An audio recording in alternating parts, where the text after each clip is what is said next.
What's up YouTube, Jeff back again, and today I'm continuing coverage of the Galaxy Z Fold 4.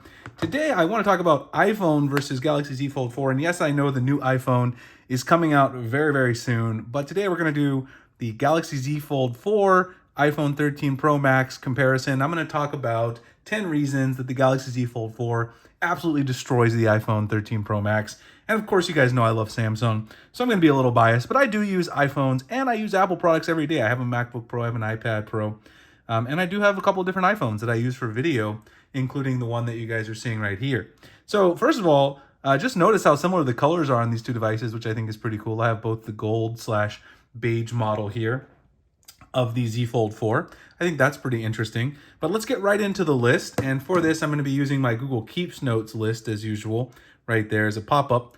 The very first one, of course, is just the form factor. Your iPhone 13 Pro Max, of course, does not fold in half like this. Having this in your pocket is a huge advantage. You can take it out, use it in the slim form factor. When you want to watch videos, when you want to play games, you can unfold it and get this much larger display. Now the Samsung, and of course the iPhone 13 Pro Max is a large phone in its own right, but it's not nearly as large of a canvas at the end of the day as the Galaxy Z Fold 4, which of course makes that a rather huge advantage at the end of the day. Now, the next thing that I'm going to talk about here is the fingerprint sensor. So one thing that I really don't like about iPhones is that you have to use Face Unlock. In fact, when I shoot videos like this, it's kind of annoying because sometimes it's hard to do the Face Unlock behind the camera with Face ID. And even though Face ID is really good, there's no reason that they couldn't also include a fingerprint sensor in the display or even in the power button. Now, the Galaxy Z Fold 4 fingerprint sensor is not my favorite one in the whole world. It's actually in the power button. I prefer the one that's in the display on the Galaxy S22 Ultra. I know there's a lot of debate about that, but Samsung offers facial recognition as well as a fingerprint sensor, and I just think it's a better experience. I mean, Face ID is not bad, but why have one when you could have both? And at the end of the day, the Galaxy Z Fold 4 does give you that. Always on display. So of course there's this rumor that the iPhone is going to get the always on display with the iPhone 14 in iOS 16, but we don't have it yet. There is no always on display on your iPhone. You got to lift to raise to see your notifications and everything like that. On your Galaxy device, you see right there, you can clearly see the notifications that I have from Gmail right now, as well as my clock, my battery percentage, and if I open it up into the folded form factor, you can still see the same information. Once you tap the phone off, it's going to go back to the always on display. This is great for getting quick at-a-glance information. There's always a lot of widgets as well you can add to the always on display to get even more information, and I really love that feature and something that's not yet available on the iPhone 13 Pro Max. The next one is true multitasking, and this is a big one when it comes to Samsung versus Apple for me. On your iPhone, you really have no way to do true split screen multitasking or pop-up view multitasking. Of course, you can switch between apps, just by swiping along the bottom or going to the recent app view.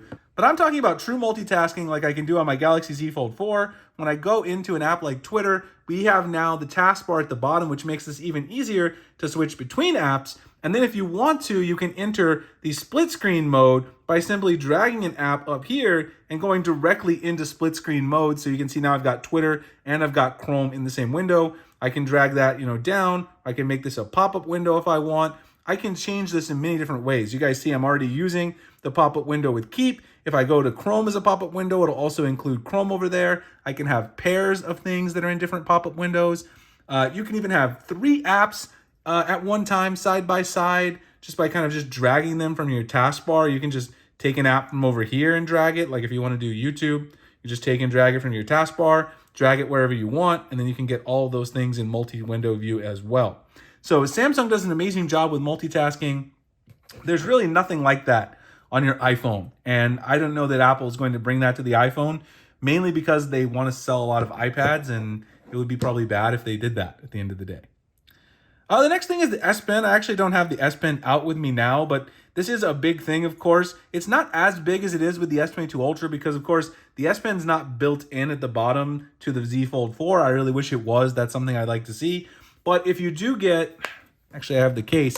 If you do get the S Pen case, you can actually slot in the S Pen back here on the back and then take your S Pen with you and write on your Z Fold 4. Now, of course, there's still some shortcomings with this, and all of you know that you still can't write on the cover display with the S Pen, but you can still write on the larger display on the inside, And that's where you're going to do most of your note-taking anyway, if you're using it as a note-taking device. Still no Apple Pencil support on the iPhone, which is a huge bummer because I really like the Apple Pencil on my iPad Pro, and it's something I would love to see Apple incorporate because then I could use it with my iPhone and my iPad.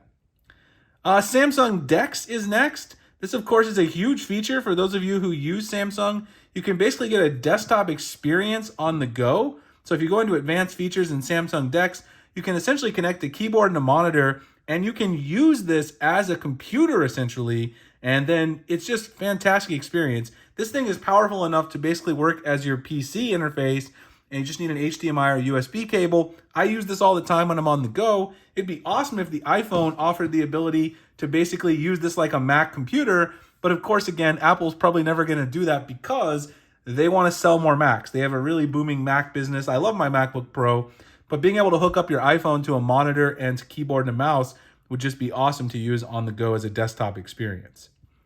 The next thing is customization. So on your Galaxy device, it's really simple to add custom icon packs. What I use for this personally is I don't use a third-party launcher. I use Samsung's Good Lock system, which allows you to install Theme Park, and then Theme Park lets you get custom icon packs. I'm using the Hera icon pack right here. This is the dark icon pack you guys see right here on my Z Fold 4. And of course, you can also install custom launchers. There's a lot more widget options.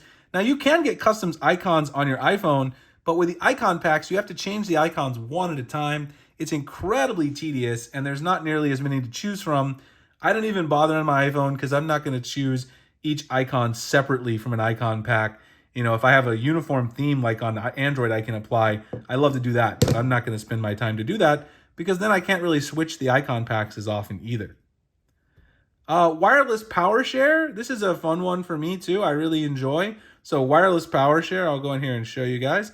For wireless power share, you go into the battery settings and you can turn it on down here at the bottom. What this will allow you to do is once you turn this on, you can basically sit another device on the top of on the back side, sit it on the top of the back of your Z Fold 4, and it'll charge up. So if I turn this on, I could actually charge up my iPhone 13 Pro Max. So if someone's low on battery, or if I need to charge up my smartwatch when I'm out and about, I can charge it up. I don't know why Apple hasn't brought that particular feature because it's a simple one to implement, but I would love to see Apple bring that to the next iPhone. USB-C charging, this is kind of a big one for me because Apple has continued to go with the Lightning ports on the iPhones, which is really annoying because they have USB-C on their iPads and now on their Macs and everything else, but not on the iPhone series. So it's really a big advantage because now everything pretty much charges with USB-C in the tech space to have USB-C charging. We also have faster charging with Samsung than Apple, although the Samsung charging is not really fast compared to most Android devices. It is still faster than Apple. And the last one is sideloading apps. So Apple doesn't allow you to sideload apps at all because they think it's dangerous.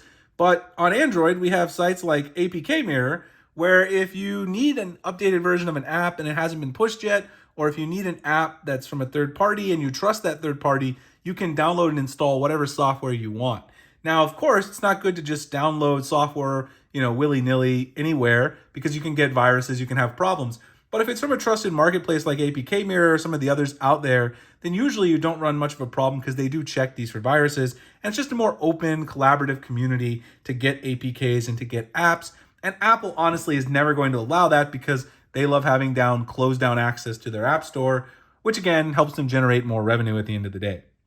So there's 10 reasons the Galaxy Z Fold 4 destroys the iPhone 13 Pro Max.